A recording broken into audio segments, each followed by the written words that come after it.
Welcome to the Double Stop Podcast. I'm Brian Sword. This week, we're talking to legendary producer Beau Hill. If you're listening to this podcast, chances are you've got a CD produced by Beau Hill sitting on your shelf. So let's get right to it. Here's my conversation with Beau Hill.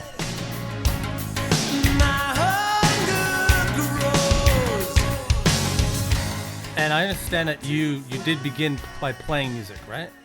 I did, yes. And what kind of instruments were you into? My parents forced me to study classical piano from the age of 6. I didn't really want to do it. I wanted to go play baseball with my friends, and they forced me into it, and that was that. It was just one of those things I didn't really have much of a choice in. And was it the classic case of forced to do something you didn't want to do, but then years later learned to appreciate it? Definitely. I mean, it was years later. I'll digress slightly. When I was 11, I figured out that I wanted to be a producer, but I didn't know what it was called. And so I went in and told my mom, I want to make records when I grow up. And it was at that moment that the classical training I realized was really going to help me. And it became a tool that I used every day. Most of the artists that I work with, they don't really have any formal musical education. I don't think, maybe with a few exceptions, most of them don't read. And, and me being able to go into rehearsal and doing my own little, shorthand Sanskrit charting while I was listening helped me get faster and more accurate. So those tools were things that I use to this day. And what was it at 11 that made you decide, I want to, you may not know what it was called, but you want to produce records. How did that come? I discovered guitar, and then I really started listening to, those old rock records, the Everly Brothers and Elvis and things like that. And I was really intrigued with the whole process. Because most kids want to be Elvis. They don't want to be the guy, spinning the knobs in the background. Well, as I say, I didn't really know what it was. Yeah. But I just knew that was kind of where I wanted to direct my energies. And then obviously as I got older and became a little bit more sophisticated in my thinking, I did figure out exactly what it was and what it was called. And so while I was still in bands, I was always the guy that was trying to push us into the studio, and I was always the person piping up, giving ideas that nobody really wanted to hear. And, just kind of generally making a nuisance out of myself just because I wanted to soak it up as much as I could. So when you finished, high school or whatever, and it was time to go to school, did you focus on the music side or on the producing side? I wasn't smart enough to know what or where to focus. So I moved the year I graduated from prep school. I moved to California with my band, which proved to be only one of the top 10 stupidest things I ever did. But then after that fell apart, I decided to go to college in Colorado, and I got a job at a small jingle studio up there, and that's kind of how I helped put myself through college. I started out as a janitor because I didn't know what in the hell I was doing, so I was cleaning the toilets and emptying the trash and, again, hanging out as much as I could, making as much of a nuisance of myself as possible. And then I ultimately, over the next 3 years, I worked my way up to chief engineer, and then I would take my band in at night after the studio closed because they ran kind of normal business hours. And I convinced the studio owner to let me take my band in and record them after hours so that I could get better. And his company and his business would benefit from me getting faster and getting better. And so anyway, I talked him into letting me do it. And those were the demos that ultimately landed my first recording contract on Columbia. And what band was this? Airborne. Airborne, right. The first Airborne. What was that process like then when you got on the major label? Well, it was, it was quite exciting, and again, the business was so completely different back then. Mm-hmm. That it really did. It was kind of like a fairy tale. I mean, I was fortunate enough to. I had a very good friend of mine was Keith Olsen, who wound up producing that first record, Mm-hmm. and I sent my demos to Keith, and Keith was really just about the biggest producer on the planet at that point. And he was managed by Irving Azoff, and so he went into Irving and he played my demos for Irving, and Irving said, "Wow, this is great, let's go get him a deal." So I flew to California by myself without the band, and Irving set up 6 meetings at the 6 major labels, and Keith drugged me around, and we played it for the presidents of all 6 labels, and I had 6 offers that day. Did you know him already, or did it's just the strength of your demo and he was up and running with it? No, Keith and I had met when I was still in high school, and he had come into town. He wasn't Keith Olsen, the big time producer. He was a staff engineer at Sound City at the time, and a guy that had taken some interest in my band because he saw us play a live gig.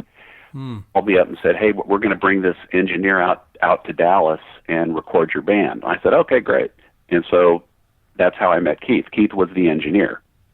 And we stayed in touch over the next year until I graduated from high school. And he was just kind of my go-to guy. He was the only guy I knew that had anything to do with the record business, and so I bugged him and sent him my stuff. He carts you around, and you get all these offers on the strength of the demo. Were you a very well-known live act at that point? Or was it strictly all that time at night in the studio, you put something together so great that you got all these offers? Well, yeah, I think, but with no false modesty, it wasn't me. It was the strength of Keith Olsen and Irving Azoff making the phone call. And at that point, Irving was already a superstar beyond belief. And Keith was really hitting on all cylinders. And so, nobody would be presumptuous enough or dumb enough to disagree with those guys. So it was kind of just really a formality. So you signed with Sony then, right? Columbia. They weren't Sony yet. Oh, right. Okay. And then Keith produced the record? Correct. When it came out, how did it do? Well, the biggest problem that we had with it was the guy that convinced us to sign with them was a guy named Don Ellis, who was the head of A&R, executive VP, West Coast operations for Columbia. And about a week before the record came out, he sent us a letter and said, "Oh, by the way, guys, I'd love to be around to help make sure your record does well, but I just got an offer to go be president of RCA in the UK, so I'm out of here." And so, as you can imagine, without a rabbi, the record floundered and went nowhere. Now, I would assume that first time in the major studio with Keith Olsen, you were hovering around, learning everything you can like a sponge, right?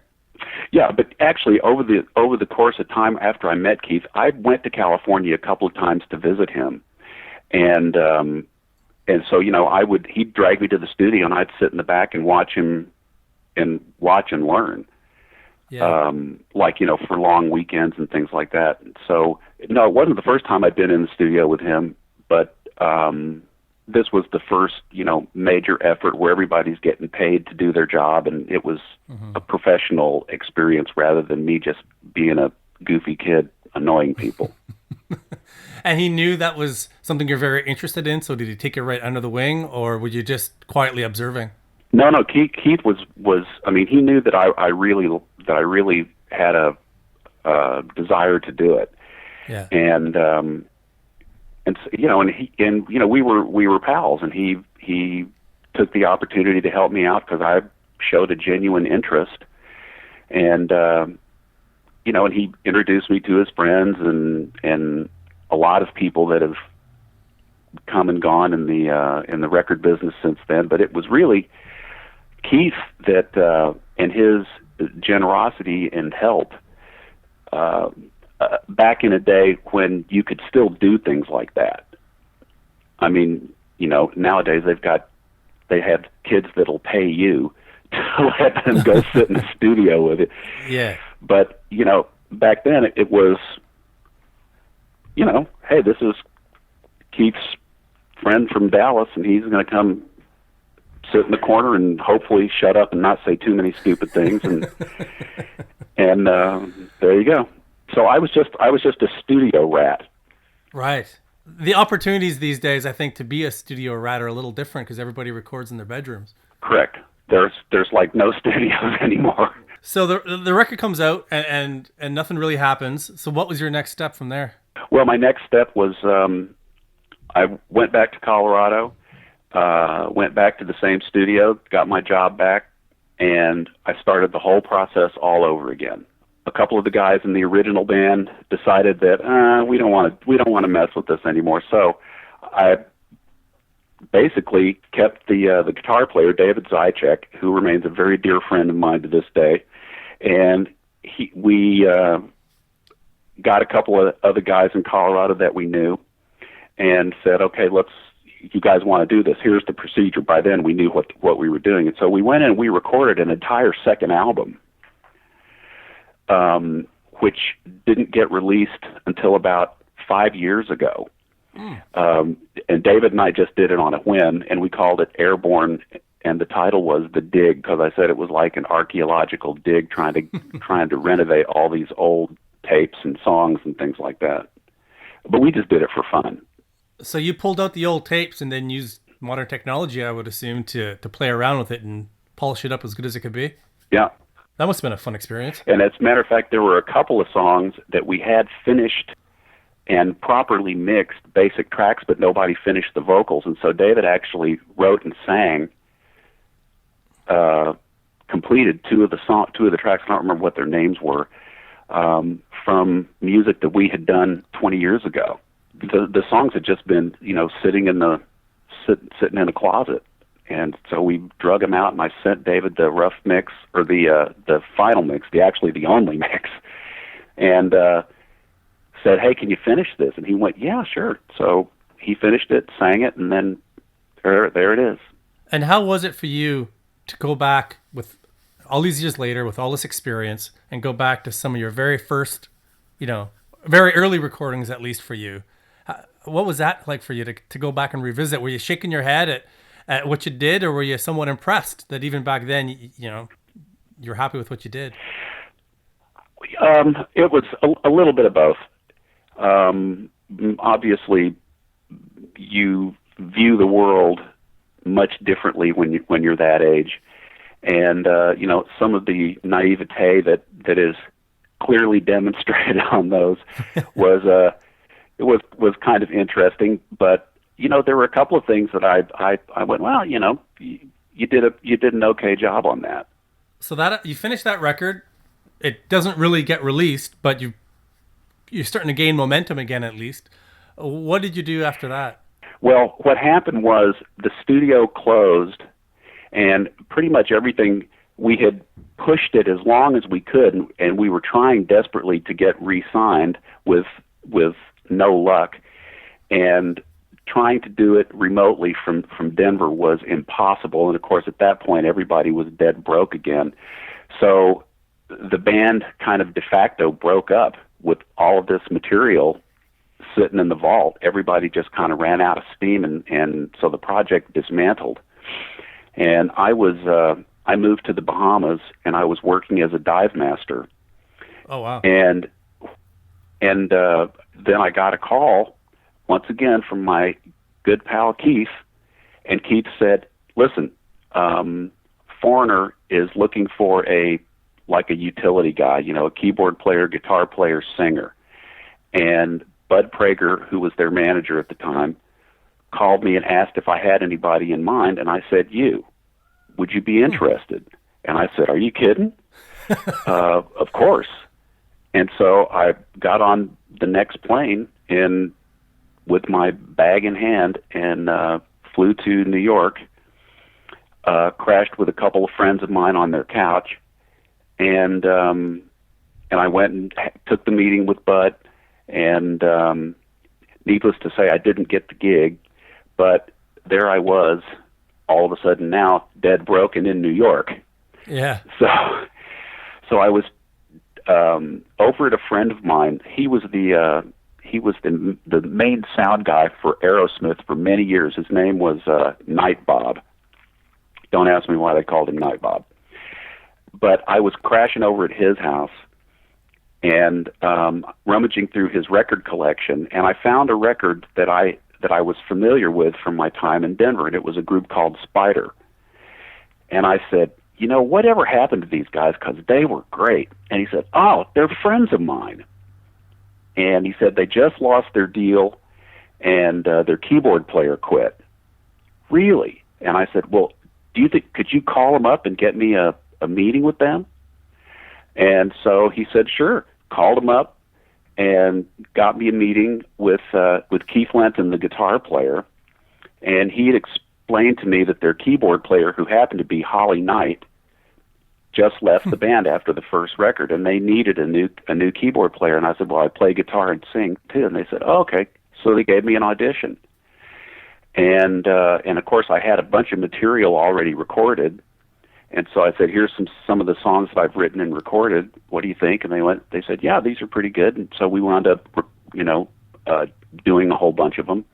And they were signed to Aucoin Management with Bill Aucoin, who at that time had Kiss and Billy Idol and Billy Squier. So this was at the peak of Kiss's success when they, leased their own 747 and all that kind of stuff. So he also had a tremendous amount of influence, especially within the Chrysalis family. And so the band went to Bill and said, look, we're going to hire this keyboard player, so let's get out there and get our deal. So we rehearsed for, a couple of months, put together a showcase for Chrysalis, and Chrysalis said, yeah, let's do it. And so we went in and made that record. Bob Rock was the engineer, and Bruce Fairbairn was the producer. Again, a nice group of people you're working with. Well, they're tremendously talented people that were all kind of just on the cusp of getting ready to explode in their careers. Yeah. And then that record came out, and then the exact same thing happened. The president of Chrysalis got fired. The owners of Chrysalis were kind of like, well, we're not really sure which direction we want to go, and blah, blah, blah, blah, blah. So while that was in a state of flux, a friend of mine from Dallas said, hey, I found this girl artist, and will you come down and co-produce it with me? He owned a small jingle studio in Dallas called Goodnight Dallas. And I said, sure. So I got on a plane, went to Dallas, and started recording this group called The Sirens, which was Sandy Stewart's group. And very talented lady from Houston. And so the Reader's Digest version is, if you rewind a little bit back when I was in high school and Keith Olsen came out to record me, well, one of my older friends, a guy that used to book my high school band, was a guy named Gordon Perry. And so we had Gordon come to the studio and hang out, and Gordon met Keith back when I was in high school. And Gordon was the one that found Sandy Stewart and called me in New York and said, hey, come down and work on this with me, and you can hang out at my house and while you're waiting on your record to come out, and let's see if we can get something going. So we recorded, and everybody got along great. Sandy and I started writing some material together, and then Gordon took some of the rough mixes that I was doing and sent them to Keith. Coincidentally, Keith had moved in right next door to Stevie Nicks at that point, and I can give you a whole Stevie Nicks history that'll blow your mind. I bet you could. Okay, so I'll give you, again, Reader's Digest, but this does Sure. all kind of link together in a bizarre way. When I was in high school and I was going to Keith's house, for long weekends and things like that, there was a lady there that traded Keith's studio time for cleaning his house, being his maid. That lady's name was Stevie Nicks. Wow. And Lindsay and Stevie would drive down from San Francisco. Stevie would clean Keith's house, and then Keith would take him in the studio and record him. And so I knew Stevie from back in the days when she was a maid. Wow. So now fast forward, we've recorded Sandy Stewart, and Gordon sent the tape to Keith. And Keith is now Stevie's literally next door neighbor. They shared the same driveway. And so Keith took it to Stevie and played it for Stevie, and she went, "Oh wow, this is great." And so she said, "Man, I'm really into this." And so Stevie flew out to Dallas while we were working, and I got Stevie to sing backgrounds on some Kip Winger demos I was doing, and she sang on Sandy stuff, and she was like all into it. And this was right after her first solo album, so she was going great guns. Yeah. And then she went to Doug Morris, who's the president of Atlantic, which was her label at the time, and she said, "I want to sign Sandy Stewart to my offshoot label, which was Modern Records, distributed through Atlantic and WEA." And Doug somewhat reluctantly agreed. And so now all of a sudden I was involved from a production and a writing point of view on a record that was getting ready to get signed to Atlantic. And of course I'm still signed to Chrysalis. I had no idea what's going on there. Mm-hmm. So the Sandy thing was fraught with a lot of politics and a lot of problems, that were associated with Stevie. And Stevie was not the problem. She was not the problem at all. It was Stevie's minders and all the people that were looking out for her and things like that. So the people that were involved with Stevie convinced her that I shouldn't be involved in finishing Sandy's record. And Sandy, on her own, picked up the phone and called Doug and said, "Listen, all those rough mixes that you've been loving, Beau's the one that's doing all that work, nobody else." And so Doug said, "Okay, I'm gonna put an end to this." So he flew to LA because we were all out there getting ready to start mixing Sandy's record. And we booked time at Sound City, and Doug said, okay, walked in and he introduced himself. He said, "Who's this Beau guy?" And I said, "That's me, sir." And he said, okay. So we went into the control room, and he gave me one pass to set the mix up. And then he came in and sat right next to me, 3 inches from me, and I mixed Sandy's album live in front of Doug. And when we were finished with this experiment, Doug walked out, and all the powers that be that were trying to get me thrown off the record, Doug turned to all of them, and he pointed at me, and he said, "This guy's mixing the record." No pressure, eh? No pressure. And so I said, "Thank you very much," and we went to work on Sandy's record, and and with everybody breathing under their neck that I was still walking into the studio every day. But again, a great experience for me.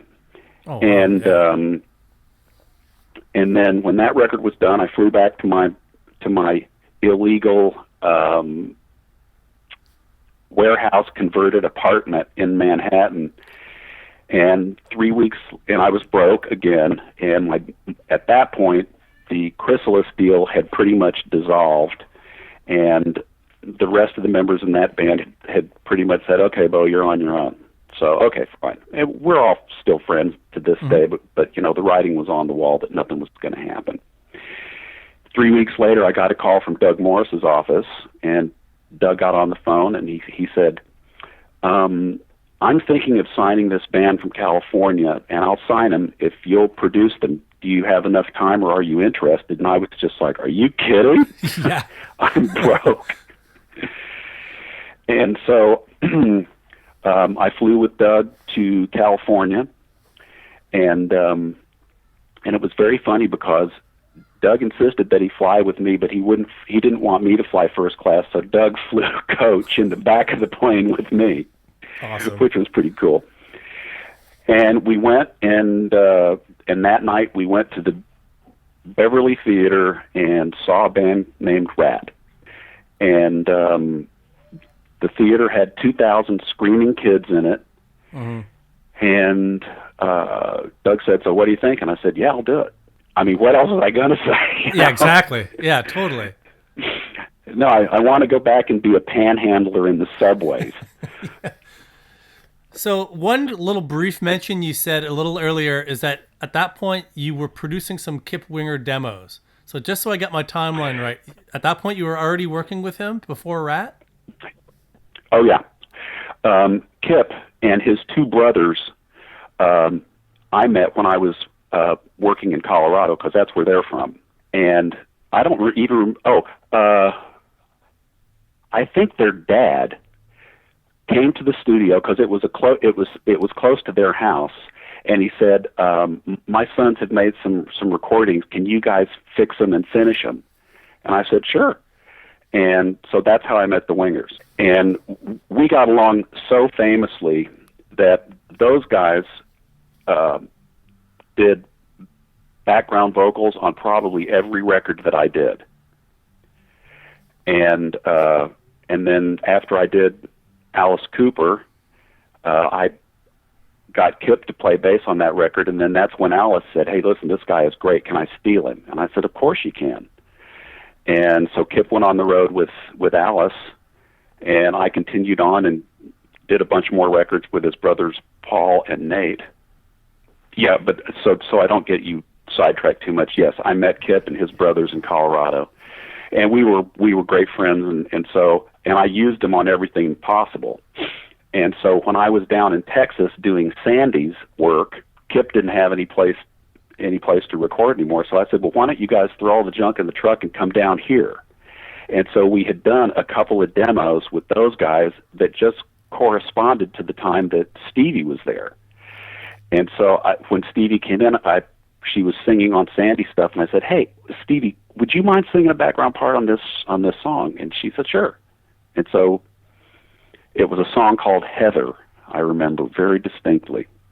And I have probably the only existing copy of Stevie Nicks with Kip Winger somewhere in my collection. Oh, that's brilliant.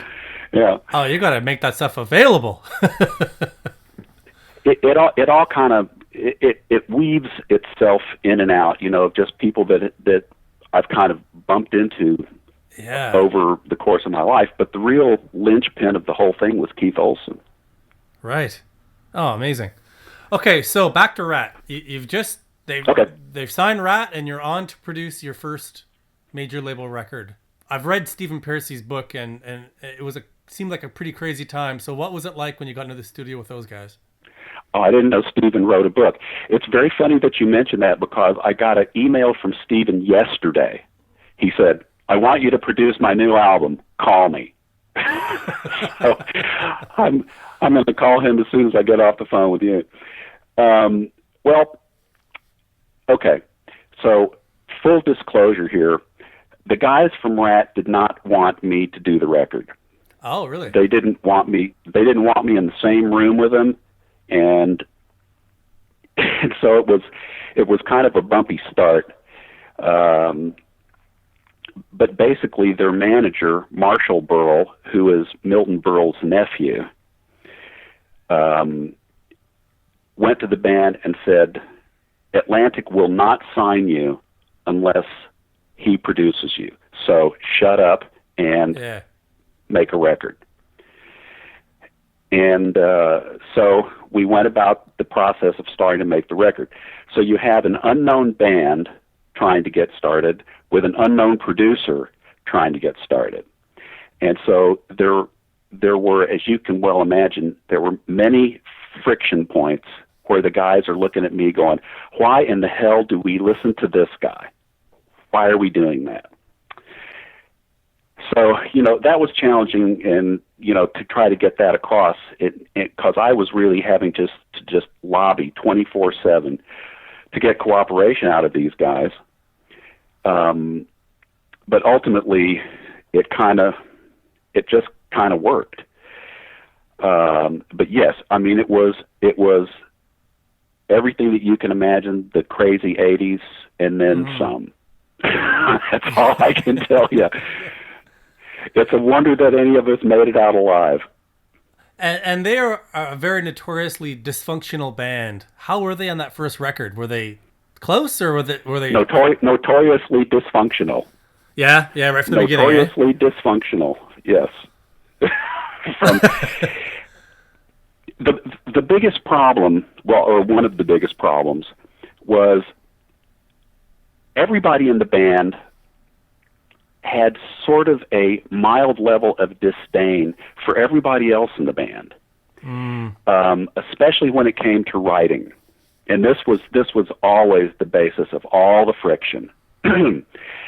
Everybody in the band thought that they were a better writer than everybody else in the band, and nobody was shy about making sure that they said something about it.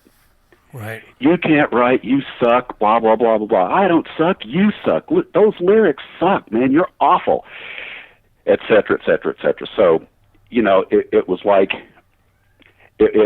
eighth graders in the sandbox sometimes.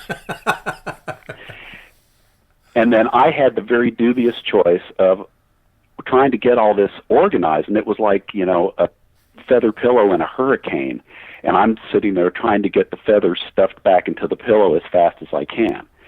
And so it was, okay, guys, give me all the demos. And so I got everybody's demos, and then I'm the one that had to go in and make the call. Okay, we're going to do we're going to record these 13 songs, and then we'll pare it down to 10.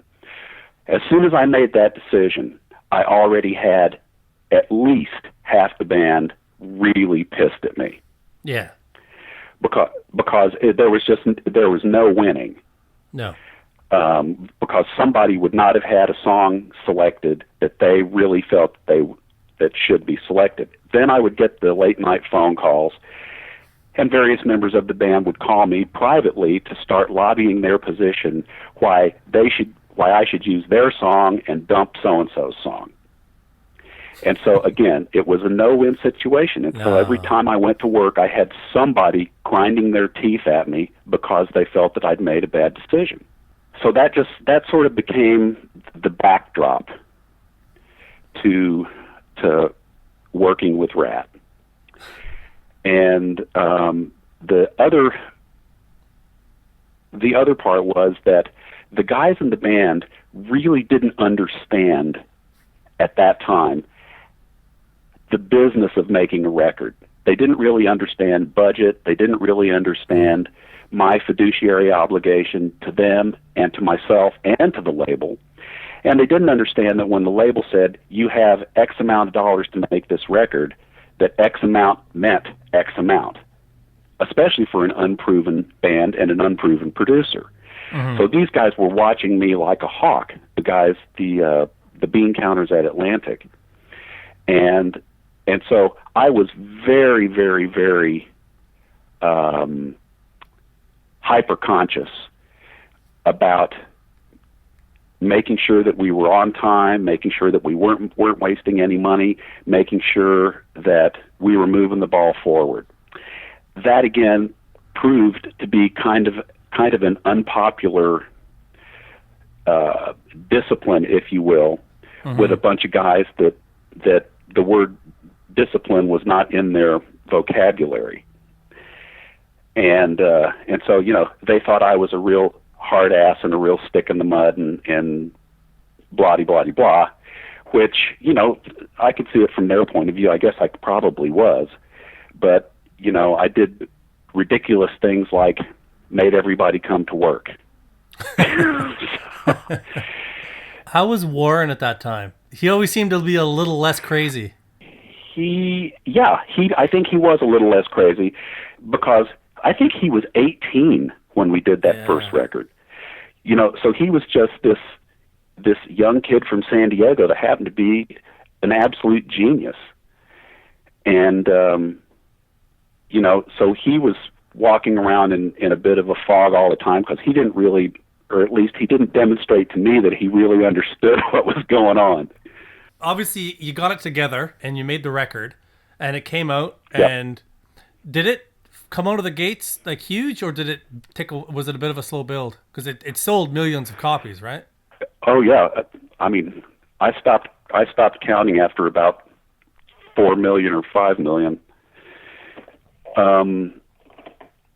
Yes, it came out and it did well, pretty much right off the bat. Ratt had they had a pretty big following, I guess, or a reasonably big following, not as big as Van Halen, but they were in the Southern California area. They had a lot of fans, and then the video that they did, where Marshall, their manager, was able to get Milton Berle to play a little silly cameo role in their first video. Yeah. That got the attention of all the MTV folks, and Absolutely. just because of the novelty of it. Mm-hmm. And so back in those days, if you got MTV and you got a pretty good radio presence, then you were going to have success, period. Mm-hmm. So we were lucky to get that up and running. And then I forget I think they went out with Motley Crue for their first tour, and Motley had already had, I think they had one record or two records under their belt. And so they had a good opening slot on their first tour, and they had a great video, and then radio embraced the single. So yeah, they went from gutter snipe to young millionaires in the first year. Yeah, I can just imagine what that was like. Yeah. Yeah, it was pretty different. Your first major record, and it's a smash hit. So obviously you're going to be the new hot producer. So what project did you take on next? What was your next move? My next project was I did Jason Bonham's first album. They flew me to London, and I met with them, and he had a little band called Air Race. And Air Race was a tremendous amount of fun to do, and sold 3 copies. Right. Okay, so I thought you were talking about the first Bonham record, so I didn't even know he had a record before that. No, he did. He was the drummer in Air Race. Oh, interesting. Signed to Atlantic. And then after that, I did Steve Walsh from Kansas had a new band called Streets. And they were getting ready to do their second record for Atlantic, and Doug asked me to do that for them, and I did. Mm-hmm. And then right after that, Doug asked me to do the follow-up Kicks album, and I did that. Now, obviously, all these records are on Atlantic. Yeah, they kept me very busy. So was it an exclusive deal with them, or it just worked out? You finished one, they offered you another, and you kept on going? Well, Doug was the guy that really got my career going. He gave me my first chance when everybody else told him, to fire me. He said, not only am I not going to fire him, I'm going to make him the producer. So if Doug said he wanted me to do a project, there was never any question. Right. If Doug said, please do it, I did it. Or if he said, would you like to? I'd say, yes, sir. Thank you very much. And so that's kind of why I wound up doing so much work for those guys. So would this be around the time then that you did the first Winger record, or were you back in the studio with Ratt first? No, then I went in with Warrant. Oh, Warrant, okay. And so I did Warrant, and then right after the first Warrant record, I think that's when we finally were able to get Winger signed. And so at one point, I was basically, my calendar was 3 months with Ratt, 3 months with Warrant, 3 months with Winger, and then 3 months with fill in the blank. Wow. And that's the way that many years of my life looked while I was working with those 3 groups. So let's talk Warrant first. There's 2 things that I find interesting about, well, lots of interesting things about Warrant, but first, there's a lot of controversy when it started coming out a little later that perhaps they didn't do all their own guitar solos or a few bits and pieces like that. Was that a common thing back then? No, but And I've told this story 100 times. The when we went in to do the Warrant record, we were in pre-production, and I pulled their manager aside, a friend of mine named Eddie Wenrick, and I said, Eddie, I think we have a problem here because we're in the age of Van Halen and Yngwie Malmsteen and Warren DeMartini, and we don't really have one of those in the Warrant camp. Right. So my recommendation is that we bring somebody in to do the solos, and hopefully, we'll have some success with that.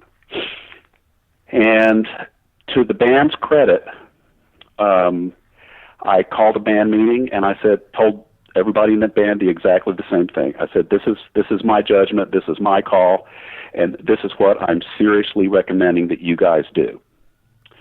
And so they talked about it, and to their credit, they allowed me to do it, and I don't think that they were real happy with it, but I think that they were real happy with the results. Mm-hmm. And the guy that I brought in was a super monster talent named Mike Slamer, who happened to be the guitar player on the Streets record. And he and I became very, very close friends, and I absolutely, to this day, I love this guy to death. And aside from the fact that he's a brilliant guitar player, he's also one of the seriously nicest, most humble people I've ever met in my life. And I just had a feeling that his tender, loving care, if you will, just his basic approach and attitude would really resonate with the guys in Warrant. And so, and it wasn't exclusive at all. I mean, everybody, they were there. They knew he was there. There wasn't any overt animosity or anything. And indeed, they went to Mike afterwards and they said, hey, would you give us guitar lessons so that we can learn these solos? And Mike, being the gentleman that he is, he said, absolutely. And so he took Joey and Eric and taught them how to play these monster solos that he did. And made them all better players. Made them all better players. And so by the time they went on the road, they were playing 90% of the stuff that was on the record. Right. Because they were grown-ups and they took it upon themselves to, rather than look at it as a bad thing, they said, wow, the record sounds really great, and now we got to step up to the plate and get our chops up where we can play this stuff. And they did. And, everybody always tries to turn this into some kind of dark controversy, but it wasn't at all. It was quite the opposite. It was done in the light of day with everybody's blessing, and everybody wound up being friends and benefiting tremendously from that. Now, the other thing that I always find interesting with Warrant is that Janie Lane carried the burden of being called the cherry pie guy, but then everybody still looks back at him as probably one of the best songwriters of the 80s. What were your thoughts of him as a songwriter? I thought he was amazing, and including Cherry Pie. Oh, yeah. Cherry Pie, it's an anthem. It's it's a rock anthem, and Janie was he was just a super talented guy. And Cherry Pie happened in one day. We had basically finished tracking the record, and I think it was somebody at Sony was listening, and they were going, man, we're just not sure if we've got it yet. And so Janie said, okay.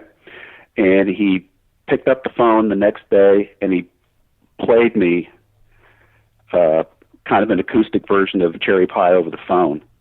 And I was just like, oh, my God, you nailed it. And so we went in and recorded it right away, and that was the first single. But it was the last song to go on the record.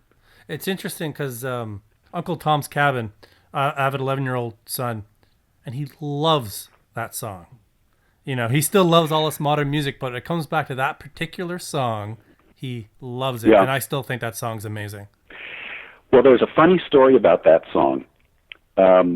We were in the middle of making the record, and then management came to me and they said, we're pulling the band out for 3 weeks to take them to Japan because we've got a great opportunity to play some big venues, blah, blah, blah, blah, blah. But I was in production. So I had the studio, and I had the time, and I had everything was all booked, and I was just like, well, okay, what am I going to do now? So Uncle Tom's Cabin was about 3/4 finished. And so I called my assistant, and I said, call Studio Instrument Rentals and have them bring me over a couple of banjos. And so, long story short, while I was sitting there with nothing to do because I had no band to record, I taught myself how to play banjo, and I played the banjo part on Uncle Tom's Cabin, and then I submitted it to the band for approval or disapproval when they got back from Japan. Oh, funny. And is that the recording that stayed on the actual record? Yeah. Yeah. Interesting. Yeah. Well, I mean, I had plenty of time to do it. Yeah. So it was, I just thought it would be a cool sound, and you know, nobody in the 80s rock world had used, or at least to the best of my knowledge, I don't think anybody had tried to weave a banjo sound into a hard rock song. Yeah, I can't, I know Zakk Wylde did it, Pride and Glory a little later, but not back then, no. Let's go back to Winger briefly, and then we'll move on to a bit more current stuff. But Winger, like you mentioned, you fought long and hard for Winger, and then you finally got them signed. And yes. What was it like in the studio with those guys? Well, I'd been in the studio with all of them on other people's records. Mm-hmm. So it was very comfortable, and it was just like, it was really no big deal.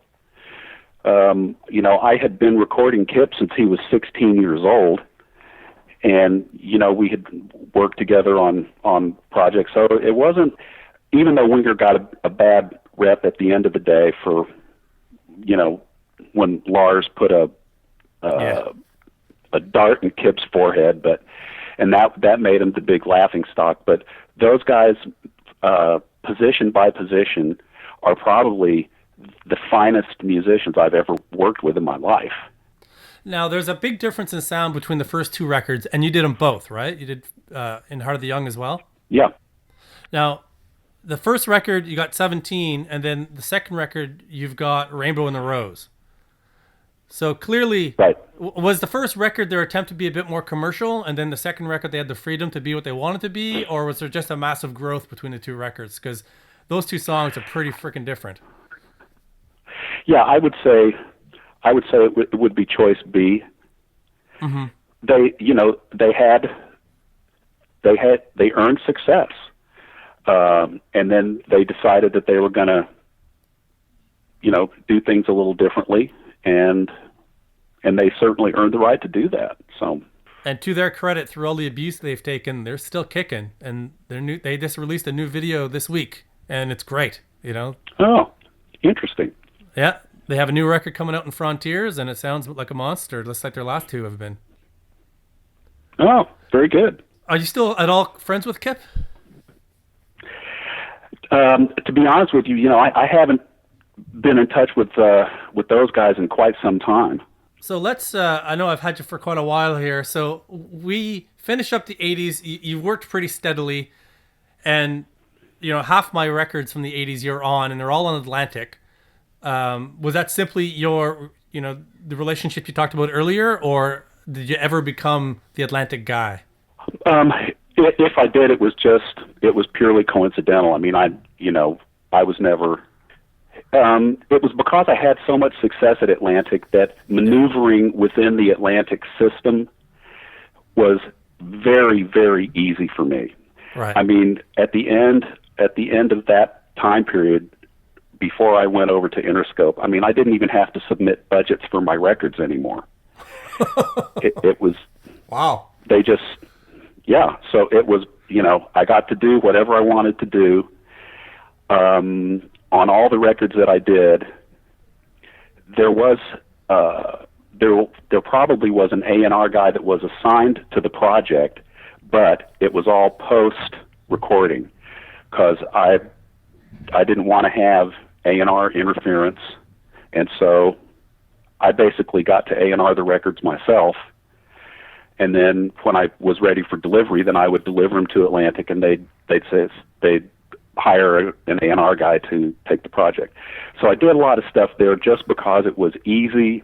I didn't ever abuse the privilege, and and it just cut through a lot of the red tape. And back in those days, when I was living in New York, I was living literally around the corner from Atlantic Studios, and I booked Studio B by the year. So it was kind of like I had my own private office. Yeah. And they let me come and go as I wanted, with a minimal red tape and a minimal everything, because everybody knew me and they trusted me, and so I kind of had carte blanche, which was unbelievably unheard wonderful. of. Yeah.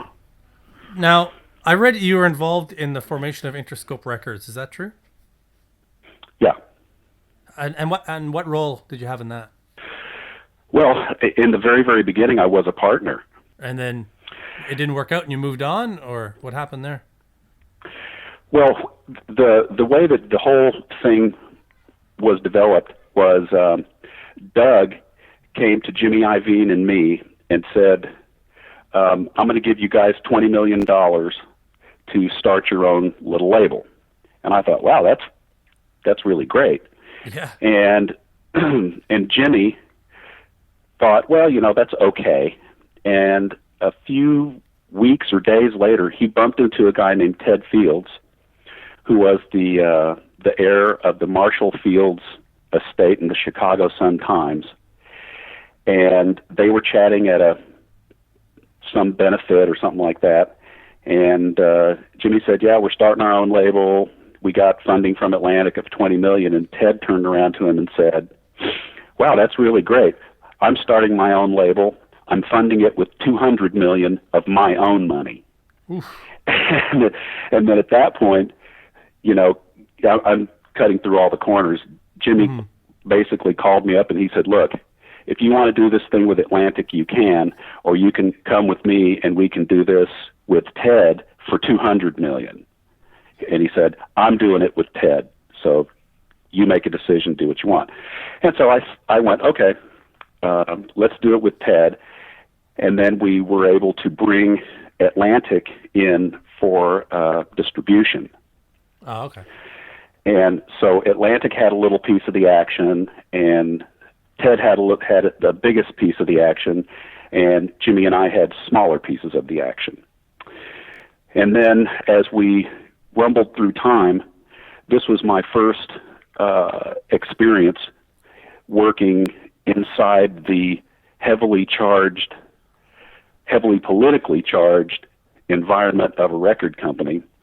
And I wasn't really at the label that much because we had no product. So I was in Europe trying to find some bands to sign, and I was either making a record or I was gone out looking for projects, and I wasn't really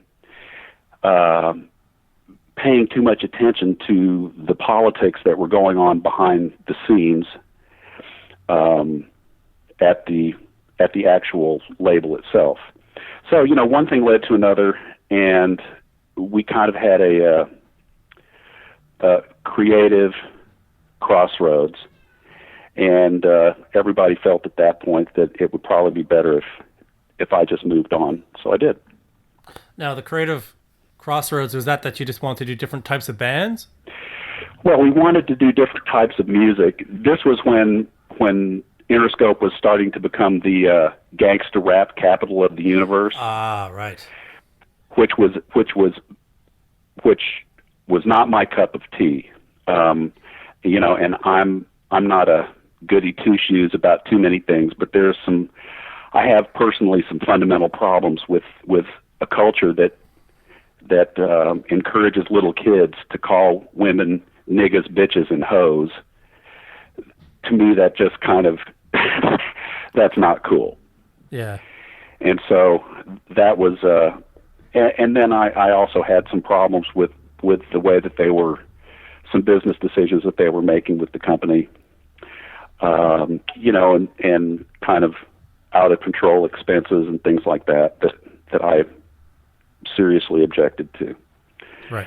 So it became a source of friction, and since I was the smallest shareholder, it was determined that I needed to be the odd man out.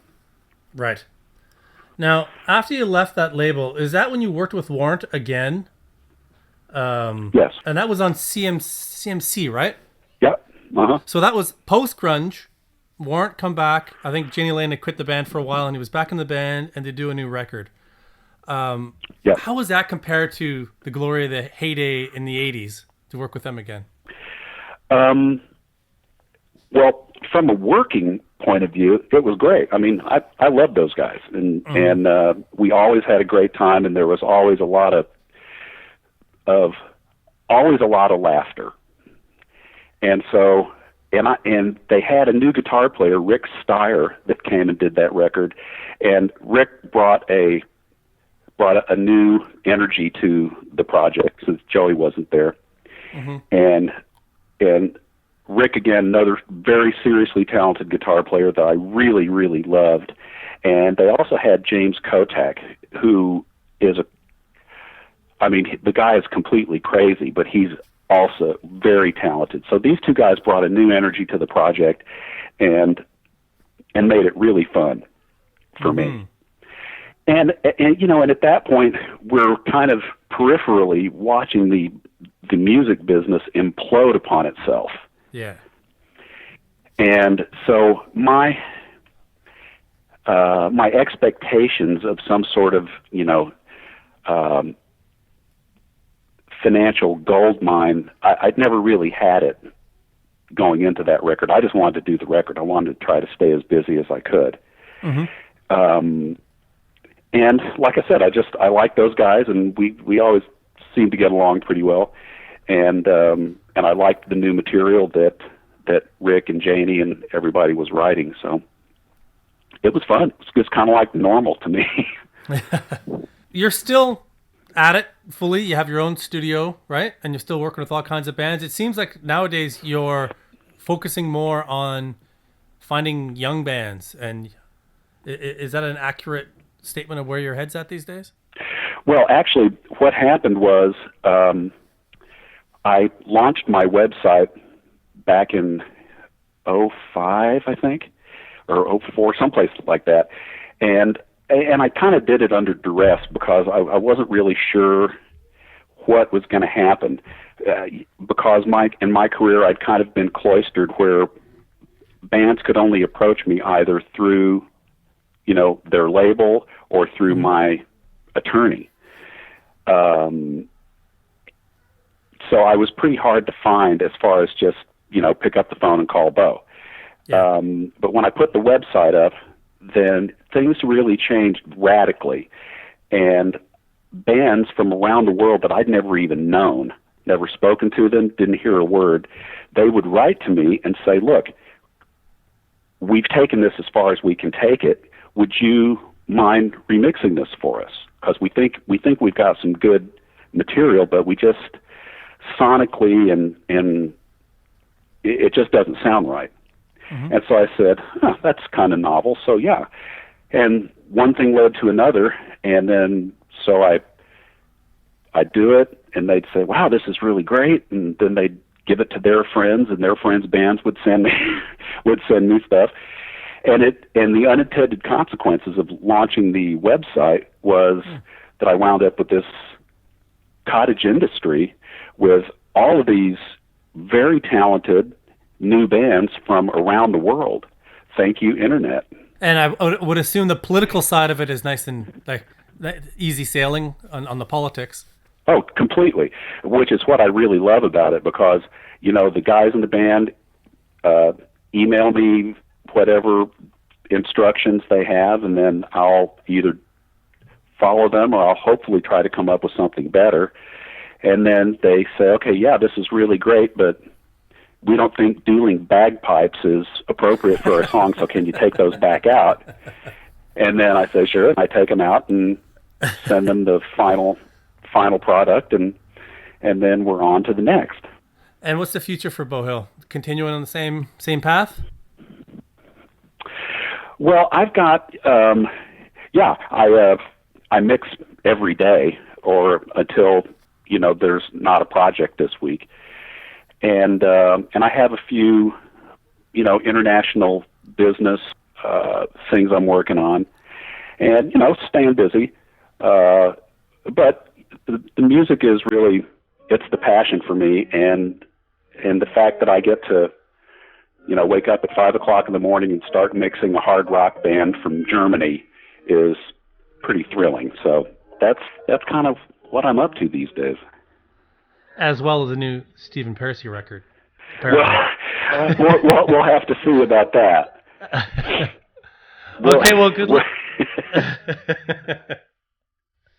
Well, good luck with everything. Thank you so much for taking the time. This is a fascinating conversation. I really appreciate it. Thanks for the opportunity. Appreciate it, man. And there it is, an in-depth conversation with Beau Hill. Make sure you subscribe in iTunes so you don't miss any shows. We'll see you next Monday.